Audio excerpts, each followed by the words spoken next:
اللہ نے کھانا حلال حرام بند کیا ہے، حلال کھاؤ، حلال کا بھی طریقہ سکھایا کہ مجھ بنتے نہ کھاؤ، بندہ بنتے کھاؤ، اتنا نہ کھاؤ کہ چربیاں چڑھ جائیں، زیادہ کھانا انسانیت نہیں، کم کھانا انسانیت۔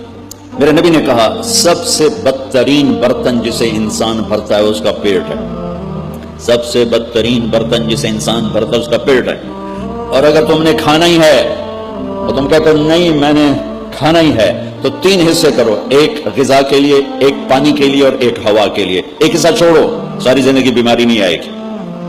لیکن یہاں تک کھانے کے بعد پھر ڈاکٹروں کی چاندی نہیں ہوگی تو اور کیا ہوگا؟ جب تک یہ بیکریاں ہیں، یہ کولڈ ڈرنکس ہیں اور یہ فاسٹ فوڈز ہیں، صحت مند کوئی نہیں ہوگا۔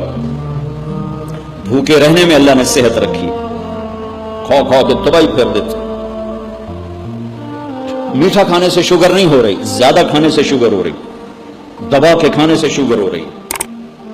اللہ میرے نبی نے کھانے کا طریقہ بھی بتایا، کھانے کی چیزیں بھی بتائیں، کھانے کا طریقہ بھی بتایا، کھانے کے آداب بھی بتائے۔